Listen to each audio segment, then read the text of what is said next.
welcome to another episode of Make Your Mind Your Best Ally. So as always, my name is Marta Garzon. I'm a former professional tennis player, and I have my friend and co-host, Dr. Anne-Marie Balkanski, and mind coach, correct? Yeah. Okay, cool. So let's get into it. Today, I want to talk about fear and anger. Two very difficult emotions to deal with on the tennis court. Absolutely. And in general. So why don't we start by defining what is fear and what is anger? I mean, fear is definitely slightly a bit more unavoidable. Yeah. Anger, I would say that you can definitely reduce. You have a bit more wiggle room with anger. Fear, it's so funny. I saw this meme where it said, if you have something that you want to do and you have fear, the end result with that fear is to still do it. Oh. And if you have no fear, the end result is to still do it. It's like no matter what, when we have fear, we still have to push through it. And that's the best thing I can say for fear. But I always say that there's two types of fears.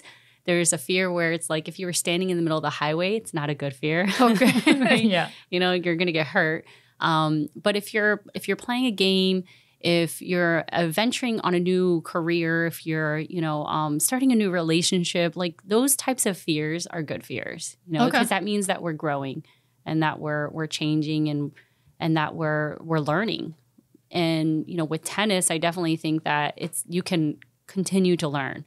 In any sport, you can continue to learn. That's why we have even the masters of the masters that are still learning, right? Learning how to master their mind or learning how to master their body.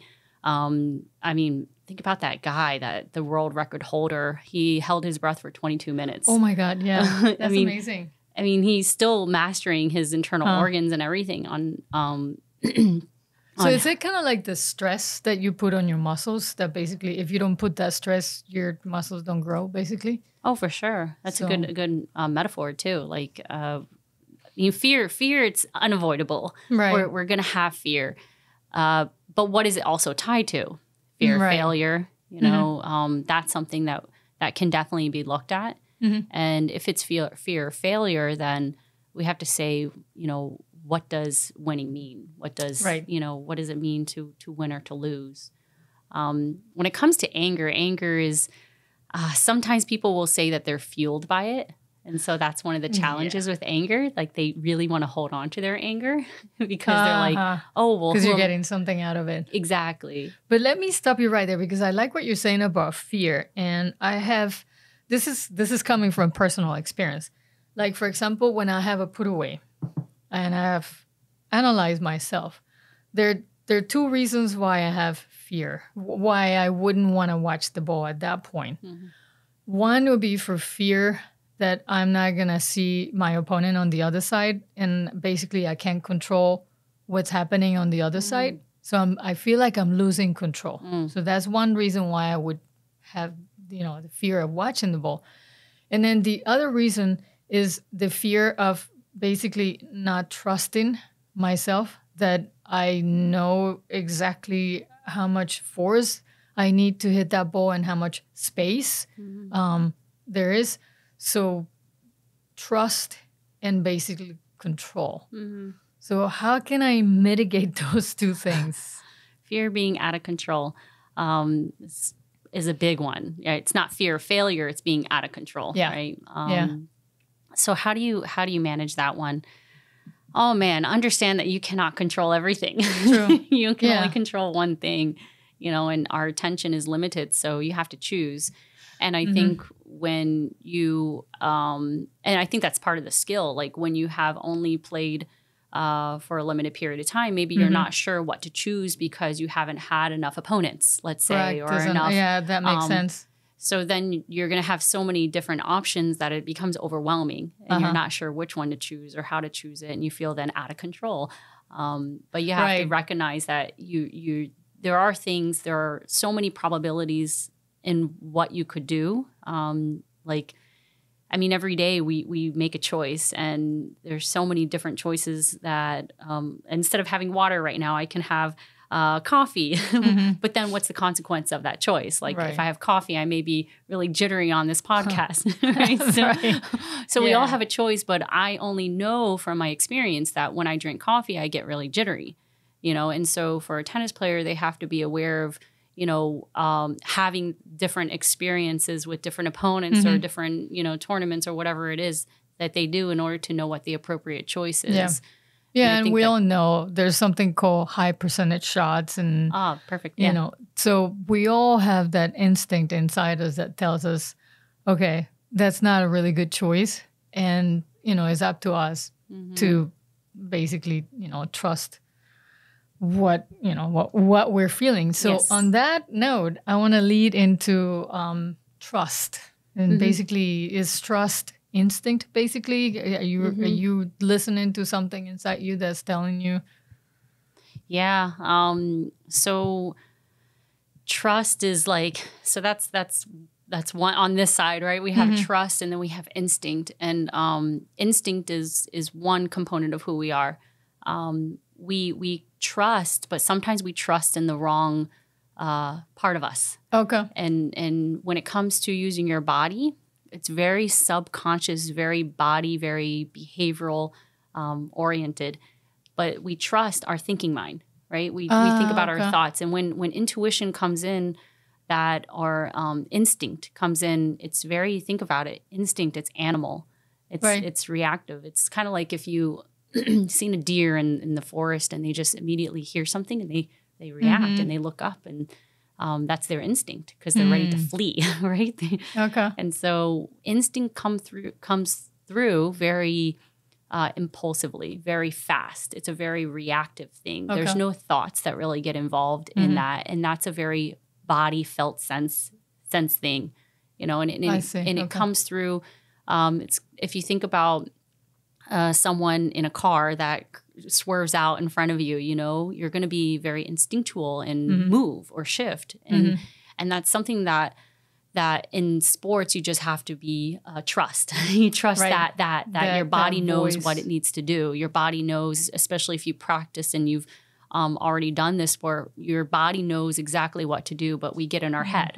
And then we trust our thoughts as opposed to trusting your body. And so you have to trust your instincts and kind of let go of needing to control consciously every part of the game, right? Yeah, like rethink what that voice is telling you. And, I always tell my students, usually the first option that pops in your head is the correct one. The first thing, So I would call that instinct. Yeah, right? If it comes out of nowhere, if it's really quick, absolutely. It's that more instinctual as opposed to if you're lingering, analyzing, you're taking your time on it, or second guessing. That's why if someone gives you an answer, I mean, their first answer is usually the right answer, right? True. So I would suggest, my when you're, getting ready to put a point away, to just listen to that voice that comes in your head and says, okay, there's an open court right there on the right or the left, and then go for it. And don't start like we were talking in the last episode, going like a kid in a candy store where like, oh my God, I have so many choices. I could do this and that, because then your mind gets all flooded with information, and then eventually you end up not taking the right choice. And you just got to trust that instinctual thought, like, okay, this is open, go for it. Because maybe that second of waiting also will, cause issues. Okay. So that leads into my last question. Can we train our instinct? You can, I'll go back to trust. Okay. You can train yourself to trust. Okay. You can't train your instinct. Because you train yourself to trust. It's such a natural, because if you think about the evolution of humans, like we were more animal, right? Caveman back in the days, and we learned. Then what happened is our minds became evolved, and we created these conscious thinking minds. But we're still animal. we still have this these instinctual reactions. And I mean, if you think about babies have like these reactions, reflexes and things. That's why doctors will do examinations, and like if they rub their cheek, they have like, they'll turn towards it because that's how they get milk. Or if they rub their feet, and there's certain reactions that the baby has, but those instinctual reactions that we have as humans are also part of us, to get out of danger or something like that. But I would say the good reactions we have to learn how to trust. The ones that we want to trust, the ones that we want to train in order to be a better player. It's just trust your body, trust this machine that we have. We don't want to be bad upon it or be angry with it. We want to be kind to it and let it kind of help us along the journey of playing better. And I would say also trust the fact that you've been playing for a while, right? There's a muscle memory in your head. You know exactly how much room there is between where you are and where you're going to hit the court. Even for a beginner, they can tone down the force that they're using when they're hitting a ball. So I would say, if in order to train your trust is basically you only have one choice, to trust what you know, rather than, at that moment coming up with a new option that you've never tried, right? So practice makes perfect. And if you've always been doing it the same way, and if you listen to what's called high percentage shots, then you can learn to just stay in focus, like you said the last time. It all comes down to one choice, right? You and your instinct. Yeah, absolutely. And trusting that your instincts, your body, it knows exactly what to do. You're not, you don't drive with your thoughts. And so it's being an ally with those thoughts with your body. So it's kind of like learning how to even trust the thinking mind, the body, and all of that, and to be a team with one another. Okay, cool. So I know you have another video that explains emotions, and I'm gonna put a link to that video on the description of this video, because it's really interesting how you place different emotions in different sides. Can you give me just a quick introduction to what that means? Oh, sure. So, I mean, if you think about emotions, they're on a scale or different areas. I mean, we have certain emotions that will be heightened emotions, but also like fear, irritability. Those are kind of like heightened negative emotions, But then we have excitement, joy. Those are positive, also heightened emotions. Right? They're positive, heightened emotions. And then we have like contentness and peace and calm, and those are more neutral emotions. So emotions land on these stimulation of either heart. Does it stimulate our heart? Does it stimulate our body? Or does it stimulate it on the negative side? Does it stimulate on the positive side? If it's stimulating it on the negative side, then it can create stress, like and increase cortisol. Right? And if it's stimulating on the positive side, like joy, love, excitement, it stimulates DHEA. And so, which is a positive hormone for, there's a lot of positive benefits to having that as opposed to cortisol. Cortisol is a negative, creates negative stress on the body. DHEA causes boost of immunity. And so we have all these emotions that are happening. And so on that video, I have this big circle of all these different emotions and where they're organized on that scale. But yeah, that's all I can think about. Emotions. It's a great video, and it really opened up my mind to realize that, the emotions come from the heart, right? They don't come from your head. So yeah, for sure. Emotions, they come from, because they can come from our gut. They can come from our heart. So the video really talks about Heart Math, the Heart Math Institute, which does a lot of research on emotions. Yeah. And they have shown that the heart is definitely a brain, and that the direction of communication is actually from the bottom up, not from the top down. Oh, interesting. And so the heart is communicating with the brain, but the gut also communicates with the brain. Gut also has its own specialized cells that are communicating. That's why most people, when they feel anxious, irritable, or scared, like they can feel it in their gut. They feel like a pit in their stomach, right? They feel like nauseous, or they feel in their chest. They feel like an elephant is sitting on them. And so emotions can almost, in a sense, get stored in the body. They are created from things around us, from our thoughts. Things that happen. Things before. That happened, exactly. Okay. And those emotions can also get stuck within us. And so most people have a baseline of emotions. They'll, let's say they'll be at a 2 or 3 of kind of this, like, it's like if you ever got a tattoo on your body and that needle is like vibrating so much that you become numb to that baseline. So most people have this baseline of emotions because, hey, let's face it, we don't live in a perfect world. Right. And, you know, we're society, family, authority figures, we're all, you know, we have something that has been passed along. And that is kind of stuck in our body at a certain baseline usually. So we hold on to emotions mostly. So it's very important that we let go of those emotions because we're not emotions. Like we can clearly see our emotions, meaning that we can observe emotions happening.